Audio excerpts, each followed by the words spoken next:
Ponderland. On Ponderland tonight, we're talking about family. Difficult, really, situation, and it? Family rituals, celebrations. But regardless of the diversity of our individual families, there is a template of families which we can all recognise. Car journeys on holiday, awful experience. Your leg's touching my leg! Your leg's touching my leg! Get off my leg! Get off my leg! And I sort of have a similar thing now on plane seats or in cinemas. Like, you know, it's like, oh, will I take the armrest? I'll take the back of the armrest. You have the front of the armrest. We're in an elbow war. Nobody can ever win this elbow war.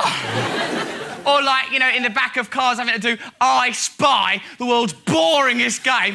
I spy with my letter R, my letter R. The game is open to manipulation and lies. I heard recently that some people don't decide definitively on what they're spying until the guessing has begun. Sickens me. As an only child, I don't have the reference of what it's like to grow up with brothers and sisters. That's one of the main rules. And I often missed the idea of having a brother or a sister, someone that I could be completely honest with, and someone that would be honest with me about any subject. Nothing in particular, though, just any random subject. You can always trust a sister, always. I mean, you say you've got a best friend, but it isn't like a sister. I mean, I can go to my sister and I can say, you know, my hair looked terrible, it doesn't really suit me like anything. Why are you using that example? Your hair looks great. Don't question that. Say day is night, say black is white, but do not question your hairstyle. She looks like Ming the Merciless's wife. You know how people always go, kids don't come with a guidebook, don't come with a guidebook, kids, you've got to learn yourself, don't come with a guidebook, right? This dad needs a guidebook because he's using that kind of misjudged humour technique that dads often employ. Oh, it's sad, oh. But like what this dad's done is he's completely misallocated the genre, age and style of humour that should be aimed at a child, and he's including much too much sexuality in the humour.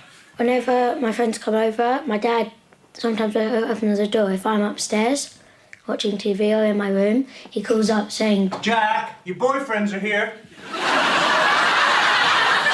He's too young for the your boyfriends are here joke. Boyfriends are here. Ooh. Yeah, come on, boys, let's crack open a couple of beers. Yeah, should we all have a pubic hair contest? Me again, champion. This, again, is a painfully recognisable scene from adolescence. Look at this girl, so ungrateful to her mum who clearly loves her, right? She does, like, lists all these lovely things that her mum's done for her and this lovely, heartfelt advice from her mother that she should treasure, and you think, oh, that mum sounds lovely. But then listen to this ungrateful daughter's verdict.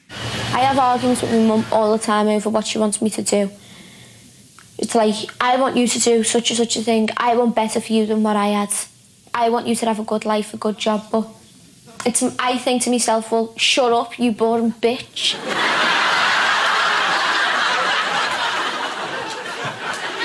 Bit harsh. You know, like me godfather, since I was born, he's been putting £5 a week into a bank account for me, and I just think, fuck you, you nonce. Although, having said that, the mum is actually a bit of a boring bitch. I do not want to go back to school. It's my life. You don't have to go to school, Mum. I do. You're like this, go back to school, but at the end of the day, it's me who has to go back to school. What have I told you a million times? I've sat and explained to you 1,000,000 times. School is the best place for you because at the end of the day, you'll be getting an education and you'll come out with something. It's not as if it's a waste of time. You know, would you not like to go and work somewhere like the Inland Revenue? Yeah, man, I forgot about the Inland Revenue. That is going to be wild. That's not an incentive for an adolescent. Would you not like to work at the Inland Revenue? Would you not like to, you know, scrape chewing gum off of pavements? Would you not like to endlessly count jars of pennies and, like, try and guess how much money's in there in total, but never have the amount revealed to you? Would you not like to drift in space in a pod for eternity, in an airless cabin, just looking out but never interacting with no one. Here, would you not like to look at this little yellow piece of paper? Just fuck off, you boring bitch! My friends who have siblings assure me that it is a little bit annoying and boring in a number of very cliched and tedious ways. But I kind of think, I'd like to have a sister that was annoying in a sort of bizarre, supernatural way. That would be good.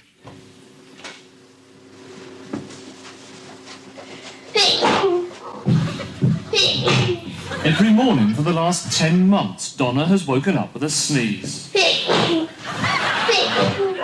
She's been sneezing all day, every day, since January the 13th.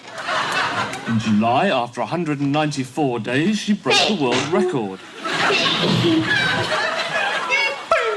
I like the noise of the sneeze quite a lot.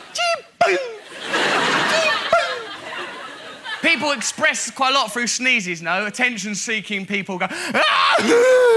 Like really drawn, ah, the sneezing, mama! But she got quite a nice surreal, to a tennis ball sneeze. I like it. But it is a bit rubbish to be in the record books for sneezing. Oh, well, like, how was that administrated? Congratulations, you're in the Guinness Book of Records for sneezing. Like, that's insensitive almost to put her in the record books for that, because it's like an illness. It's like putting her in there for a disease. It's like going up to an old lady with Alzheimer's and going, congratulations, you're in the Guinness Book of Records for Britain's dottiest, most forgetful old lady.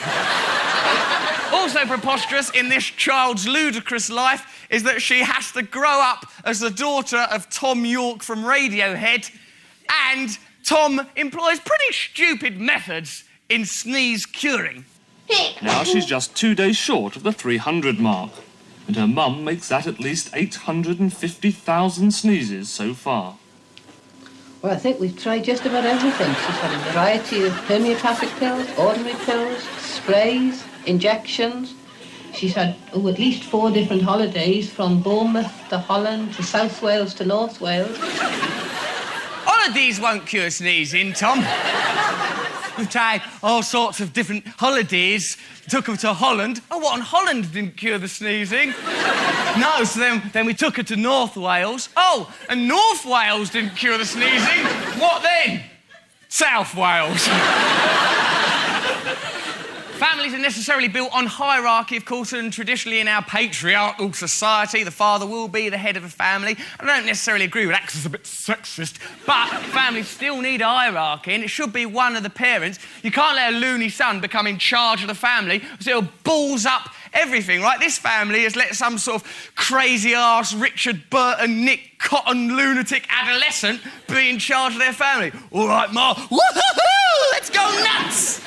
You wanted to go swimming. I said I would take you. Now, either you get in the car and we go, or I'm not going. It's entirely up to you. Can I drive?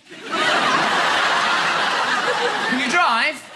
Well, no, because you're a little boy. You can't drive. What kind of mother would I be, Richard, if I let you drive? What a ridiculous request. It's out of the question. There.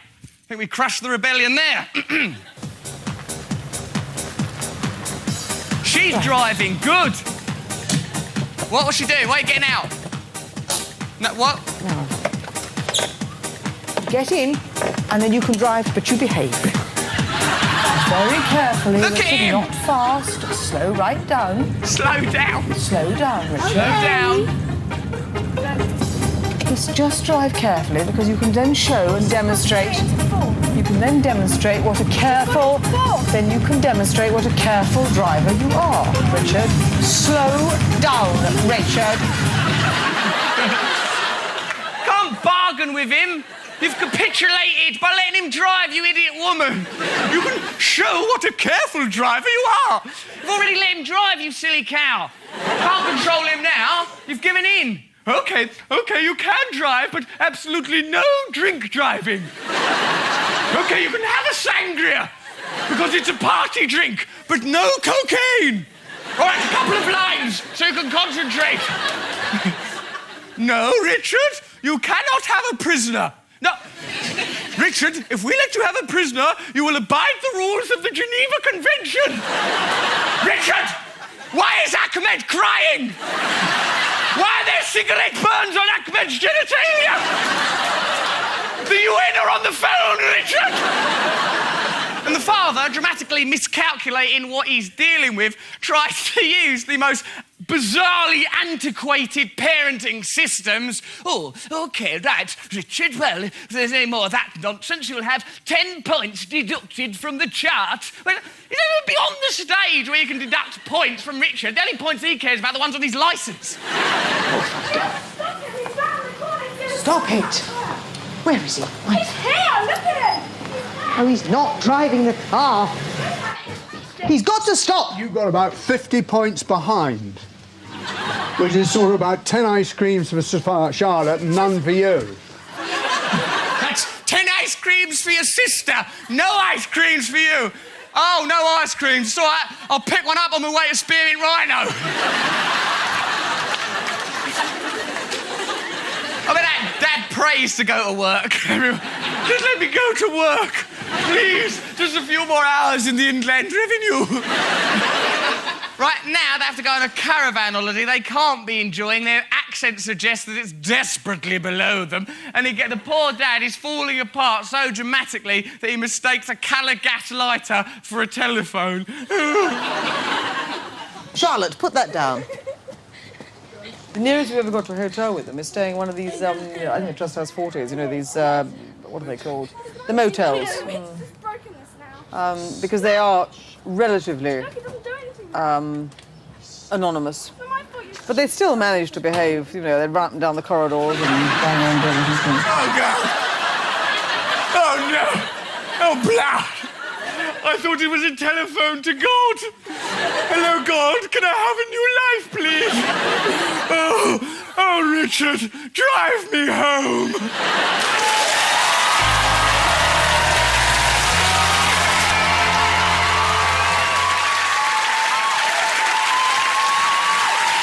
Yeah, all right. Hey, welcome back. Welcome back to Ponderland. Tonight we are discussing family. An integral part of family is, I suppose, housewifery and making a pot of gaff for your old man and all that sort of stuff. We've got this properly legitimate housekeeping monthly guide to being a wife. It's like from 1955, right? It's properly legit, though. We've not made it up. You think, oh, come on, that's an ironic joke from nowadays. It's not. It's a proper, real thing. What's a bit funny about this is that although I read it and think, oh, no, that's terribly sexist. Inside I'm thinking, this is fucking brilliant. Listen to the first tip. Have dinner ready, plan ahead, even the night before, to have a delicious meal ready on time for his return. Oh, you sexist guide. Prepare the children. Take a few minutes to wash the children's hands and faces, if they are small. Worried about big moon-faced children. There's simply no time, Robert. It's like a bin lid. I've done the perimeter. This central region you'll have to do yourself. I've struggled enough. I gave birth to that thing. It's quite clear that after a while, the man, and it is a man, compiling this Good Housewife's Guide has realised, hang on, I can write anything in here. Listen, this bit's properly mental. Let him talk first. Remember, his topics of conversation are more important than yours. Quite bad, that one. Really bad, really old-fashioned, really sexist. But sometimes, if someone else is talking, a girlfriend, I do sort of think, come on, you're going to wrap this up. Have you won any awards for talking? Because I didn't think you had. Shall I go now?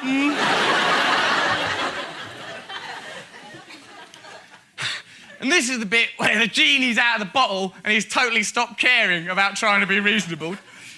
Don't complain if he's late home for dinner, or even if he stays out all night. Should, on performing the act of fellatio, You notice that your husband's genitals taste and smell of another woman? You get on with it! Clean them yourself! Don't make a scene! Now, me, I'm a brilliant postmodern sexist pig, and there's nothing wrong with that. This oaf is so sexist and awful that they put it on the news. Listen to the way that he requests tea. Now, Patrick Flanagan lives with a girl who doesn't have any other job than to look after him domestically. Carol? Make a cup of tea. Carol? My cup of tea. So lazy that he's dispensed with labial fricatives. Carol? My cup of tea. My cup of tea, Carol. Carol? Carol? Carol? Carol! The interviewer, so the feminist documentary maker, mentions his old wife, and he sort of shudders with dread at the mention of his old wife. Oh, no, her. Oh, she awful. She awful, my wife. Right? And the only thing, you can tell this man is so sexist and domestically incapable that the only thing he is responsible for is his own hair. And look at the state of that. And how is it different with your ex-wife? Oh, dear. Didn't matter. It was a one-indoors place was absolutely upside down, you know. Oh, it's upside down. Oh, is it upside down, was it? Oh, yeah, it's upside down. Oh, it sounds mental. What was like clocks were melting on the walls, were they? And like a looking glass came to life. Start giving you advice about your future. It's like some freaky-ass surrealist Andre Breton madness. Give us a few examples of just how crazy and upside down your house was. No dinner. Woo! That's freaky, man! No dinner. It's no dinner. Oh, that's mental. I love this boy here. He ain't come from a family, he's come from a broken home. He's one of them lads, you don't get him no more, with this kind of working class accent that is really beautiful. This kind. What's that, mate? Yeah, it's a load of cobblers, isn't it? Bullshit. I ain't doing it. No, you're joking, ain't you? Yeah, what can't speak, can't lie. I'll do you for that. What do you want to get striped up or something? No. Don't be a mug all your life. Right? And he's getting interviewed in the old days. He's just telling the interviewer what he wants to hear. That's why all these theories and all this information about why he goes out on the rob don't make no sense nor nothing. A lot of people say that people like you get into trouble because of the background, because of the area that you come from. Do you think that's the reason, or do you think it's your own fault? Well, sometimes it's my fault, sometimes it ain't my fault, and sometimes it's the area's fault. Now, why is it the area's fault sometimes? Well, there's too many houses to do, isn't there? It's tempting. If you lived out here in the country, there's not so many houses. So you wouldn't be, you wouldn't be doing houses because there ain't enough of them to do. Right? Can't rob a house if it ain't there. Yeah? That's not a good theory, that he will absolutely rob as many houses as there are. Well, if you only want me to rob 10 houses, only have 10 houses. Because I will rob all the fucking houses that there are. Plan the town around that idea, you mug. No wonder he's such an unusual young man. He lives in a sort of endless tower reaching into the sky, a bizarre Tolkien-esque turret, an Enid Blyton-style cloud kingdom, or an Escher painting that just carries on infinitely. How's the boy ever going to relax? Vincent is on 2 years probation for breaking and entering and for stealing a scooter. He rarely goes to school. His parents were divorced 3 years ago, and his father disappeared. Pop up the stairs! Nearly all his life has been spent in the same tenement flat with his 2 younger sisters and his mother. Here we go, soon be out. It is a jungle. It's only the fittest that survive. It's only the fittest that can get up the fucking stairs. Look! Ah, at last! Oh, fucking hell. I'm home. One family rule we know never to break under any circumstances is never, under any circumstances, wake a sleeping child. A sleeping child is a gift. Oh, shut up at last. Thank God it's sleeping. And it's my heartfelt belief, right, that a child should never wake up on a motorbike. Now, Jason is 3. Don't you think this is perhaps a little bit early to start motorbike racing? Well, at home he's very enthusiastic about it, but out here I guess it's all the crowd and the hustle and the bustle and then the wait. You know, he wants to go and he wants to ride, and then they make him wait, and he gets very frustrated. He was going round, and it was you that was shouting at him that reminded him he had to keep going, I noticed. He likes to stop and look back and see how the other kids are doing. He's a little bit young yet for it. 3. 3! He's a baby, you idiot woman! Clearly not into the motorcycle race. He loves skydiving. He loves to do parachute and skydive. Jason! Pull the cord, Jason! Pull the cord! That freakish behaviour of infancy should not be mirrored across the spectrum of time when people are in the winter of their years, when they face the cold December of life, only the grave to look forward to. People need respect. Don't use them as a promotional aid to make a roller coaster ride look more fun and to make Ronan Keating look younger. The real star of the day is Jeffrey's 94-year-old mother. Well, you're not worried about her because she's 94 now. No, I'm not. She's seen the doctor, and the doctor says her heart's as strong as can be, which I know to be perfectly true. Her heart's as strong as it can be for a 94-year-old woman. That don't mean carte blanche to send a rocket into space. Look at her. She's so bloody old. She's like a little baby bird. She's literally weightless. She's smiling but nervous.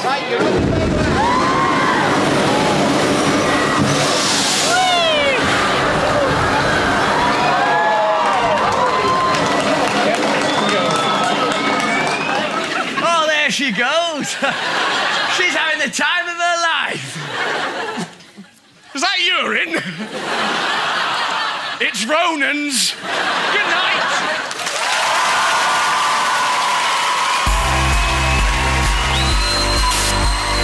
Thank you for that. That's very nice. With a phone number in the gusset. Where is my mum? Over there. It's going well so far?